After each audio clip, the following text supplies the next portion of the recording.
Hello everyone! Today is our top 9 Seinen and Josei of 2020. Um, a lot of series I wanted to put in this list I took out because a lot of them came out this year, so they're being moved up to December segment, which you'll find out in December. So, well, I've got a pile of more or less 9, but some I have other in them because why not? So let's begin with my list. It's not even in order, because what is order? So I'm instead going by size. There you go. Yeah, you can see the first one. The first one is The Way of the House Husband by Viz Media. What is there to say about the series that, well, why I like it so much? It is funny. It is entertaining. The main character is amazing. He and his wife is so sweet together. But basically, the story is we're following ex-Yakuza Tatsu with, I think it's Tatsu. Oh my gosh. It's been a while since I read it. Oh, I'm terrible. Either way, Tatsu, we'll just go with that. If I'm wrong, I'll fix it later. And you follow the segments of, like, random things that happen in his life. Like, when he goes shopping, what he does.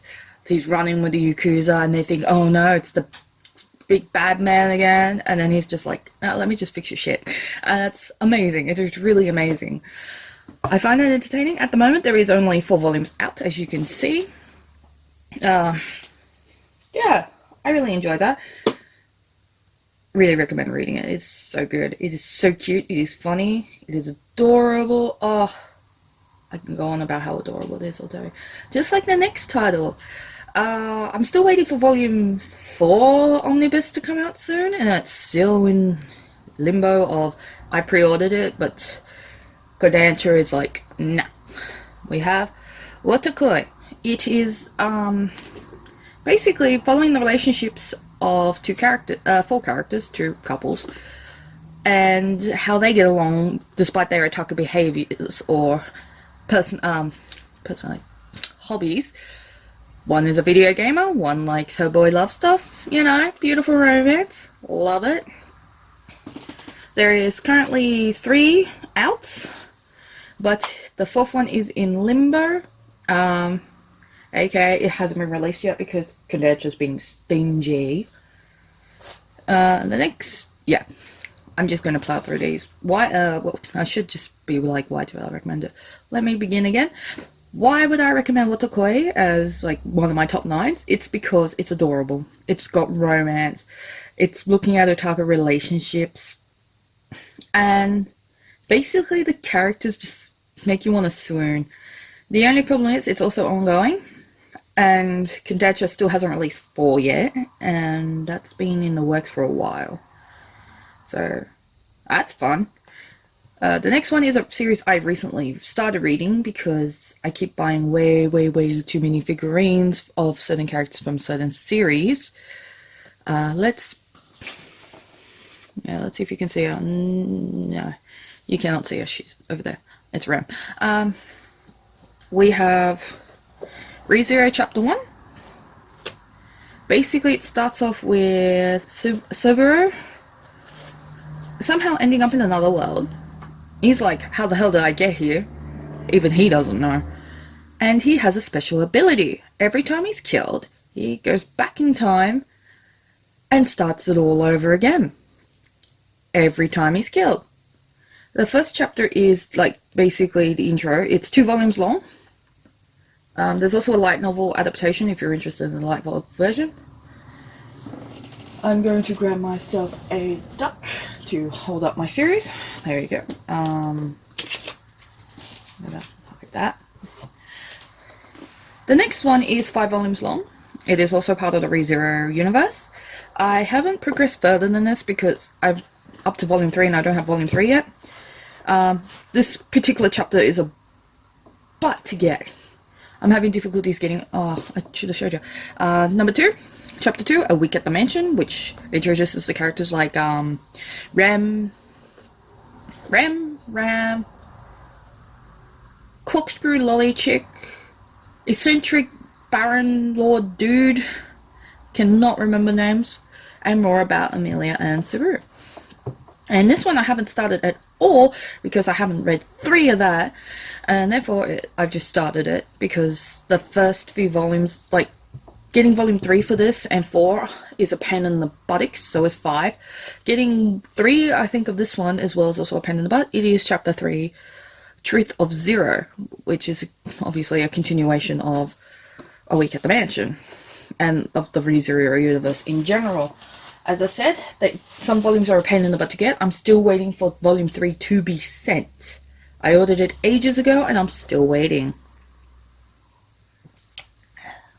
Number 6 is, I think this one was in my list last year. I will double check that because my intelligence is really low sometimes. Yeah, you're going to see my diary in the background, which has all my plans for upcoming videos. Alright. Yes, this was also in last year's one. It is slowly moving down further in the list, actually. It might not be in top 9 next year. Considering that a lot of the 2020 versions might actually kick this and a few other titles out. I think ReZero's got its last time in here as well, which is a pity. It's a good series, really good, done by Yen Press, but, you know, this year's 2020 contenders of the Josei and Seinen kind is unbelievable. There is a huge list. Oh my gosh. Anyway, the next one was a last year's contender. My Next Life as the Villainess, or Route to Lead to Doom. It is up to volume 4 in pre-order status. Maybe it's coming out soon, but there you go. 3 is the last one I have currently, where it ends very interestingly, and that makes me more interested in the story. I mean, the characters are interesting. The main character, she's a thing. The story's really good, but now it's getting really juicy and I want to know more, but I have to wait, and I hate waiting. So in the process of also, under the guise of waiting, because I want volume 7 of this, The Accomplishments of the Duke's Daughter, I think she was in the 2019 top. Would not be surprised if it was. Would be surprised if it wasn't. I am a weird one with this.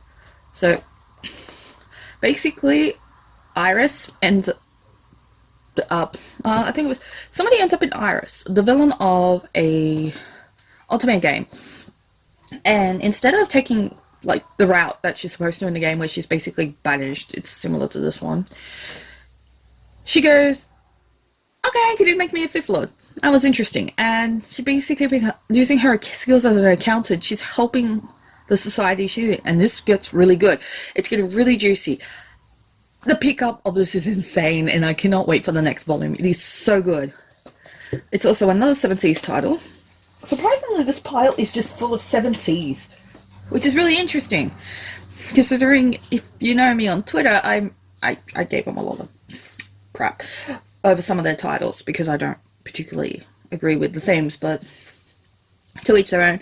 But I do admit they do bring out a lot of interesting titles that I really have enjoyed in the past. Example, Machimaho. I messed up and made the wrong person into a magical girl. It is insane, this series. It is getting so good. I'm enjoying it so much, and I can't wait for more, but I have to wait.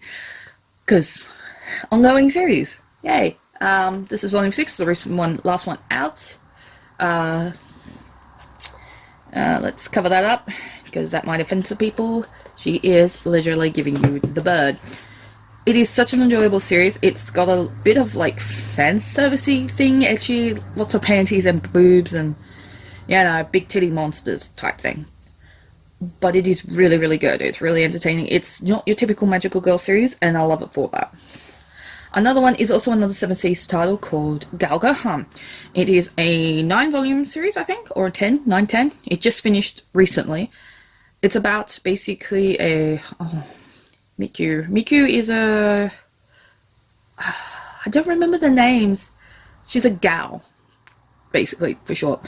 And it's all about her learning to cook and how she really wants to hook up with the teacher. And normally I'm not for the student-teacher relationships as much, but I kind of like these two together because, like, she wants a relationship with him, but he's like, no, I'm your teacher, and it's really sweet.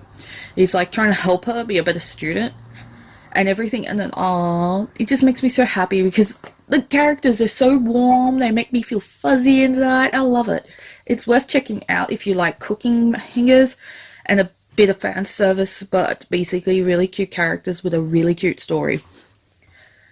The next one, I recently read the earlier work of this artist, and I loved it. And I really want more of this, but I think this was also, yes, this was in the top 9 of 2019. Sorry, 2020's issue. Kaiju Girl Caramelized. I will forever love this. It's basically, when, I keep forgetting her name. Kuroi, her, she loves him, whose name is Arata. And they basically start a relationship, but whenever she gets too emotional, she transforms into a giant kaiju. And it is so cute. He still likes her regardless. And I'm just like, I love this. I love this so much. It is so cute. It is underrated. It is a young press title. Like, everyone, please, give this a go. It is adorable. If you like Beast of Abigail, who's the same creator, give it a go. But it looks like this might be a bit longer than Beast of Abigail, because I don't see it ending anytime soon. But it's so sweet. It is so cute. Now the next one is, you're going to see this definitely more in the monthly haul too, because it's a big haul I got this month. Yeah, I'm getting a bit emotional because this series I've read scans of years ago. I still read the scans of it now. I know I'm supporting scans, I'm scummy, I'm horrible, I'm a pirate. But apps don't always translate well, and sometimes reading the scans is a bit easier, but this is not to redeem myself, but it's more of, I don't see companies licensing and translating this series, and I don't want to wait forever for something that may never happen. So my partner decided to be the most kindest, most wonderful person ever, and he bought me a manga series that I've always wanted. He knows I've been waiting for years for this. He knows I've been asking for years for this. And he knows that I'm getting tired of asking and waiting and wanting. So he got me the series I've always wanted. If anyone knows me, no matter which side, because I say it on all of them, I've always wanted a series called Nana Takaru, or Nana and Karu, which is basically an S&M comedy about a 17-year-old Karu who loves bondage, S&M, and all that. And he's always fantasized about his childhood friend, Nana, to be the one for him, wearing it and doing all this with him. 18 is the end volume of the main series, if you want to know, but let me continue with the story. Basically, Nana is the popular girl, Karu is the pervert type character, but he's not quite the pervert like his friends are. And basically, one day, Karu's mom takes away all his toys, his porn and everything, and hides it with Nana. Nana, being curious, goes through it and puts on this one-piece leather suit. And her laughing about, like, ha ha ha, I can't lock this on myself, locks it on herself so she can't get out of it. Without the key, she can't do anything. So she had to go to the one person who would have the key. She goes to Karu and asks him to take off his leather one piece off her. Let's say a lot of things ensure and the key breaks. So he had to break her out of it. So that night, Nana just goes straight to bed after all that debacle because she's just tired. The next thing you know, she's doing better at her work, had her marks, at everything, and all because of that one situation. That's all it came back to her for. She's like, I need to keep doing this. This keeps relaxes me. This makes me do better. So she goes to Karu and forms that whole relationship with him. Even though Karu's always had the biggest crush on Nana. And secretly, I think Nana does too. But, you know, she's keen on following her dream. But she's also really keen on, like, being there for Karu and that. So, that's the gist of the story. It's basically their relationship and their little misadventures with, like, SMM, BDSM. But it also gives you more of an accurate insight into that. I mean, there's other series out there like Pleasure and Corruption, which gives sort of the wrong view on it. It's good, but it's wrong. This one is more correct because it's got more about the consent, the insight, the aspects. It's like the creator, Ryuta Amazume. I'm very bad with names.